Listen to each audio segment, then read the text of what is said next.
Cattlemen have long recognized the need to properly care for livestock. Cattlemen and Cattlemen reporter Brian Baxter explains why it's important for producers to continue to be leaders when it comes to animal welfare. The term animal welfare is being used increasingly by producers, consumers, politicians, and others. However, the term can mean different things to different people. When we talk about animal welfare, the first thing to understand is that animal rights and animal welfare are two totally different issues. Animal welfare to me equals animal husbandry. And animal husbandry is the person that's getting up in the morning, doing the chores, the production practices that we have in place to make sure that our animals have shelter, they're fed properly, they have the proper health program.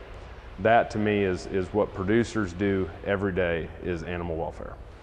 Kansas State professor Dan Thompson believes the U.S. beef industry is doing things right when it comes to animal welfare. That's because producers recognized long ago that higher animal welfare standards can help enhance profitability.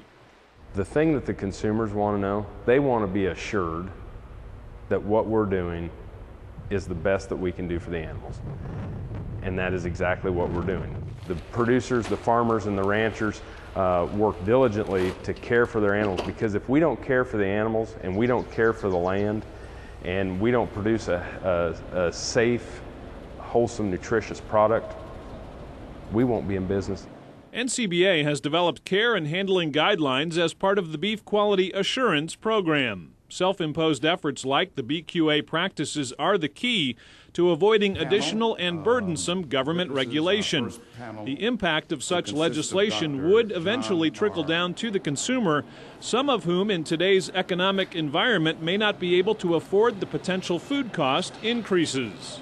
The level of food insecurity due to the recession here in the United States is at an all-time high. And what they mean by food insecurity is that we're at a point in time where people in the United States are insecure about the ability to put food on their table.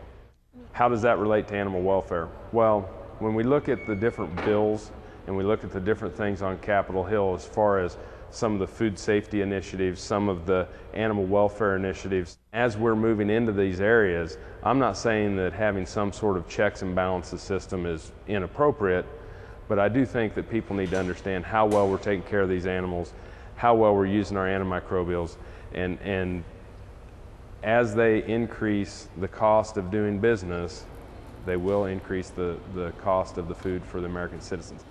Dr. Thompson says there are several things producers can do to disarm critics and prevent the need for legislation.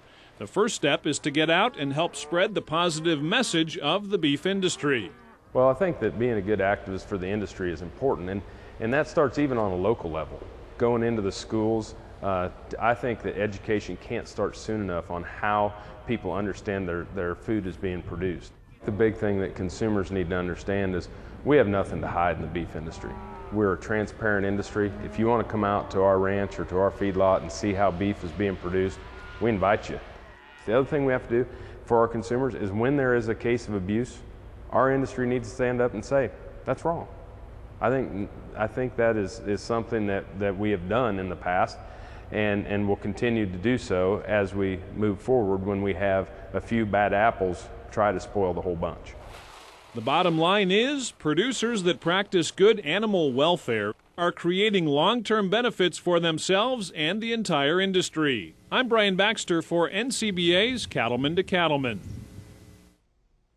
NCBA has lots of resources concerning proper cattle care and handling, plus an opportunity to be certified in the Beef Quality Assurance Program.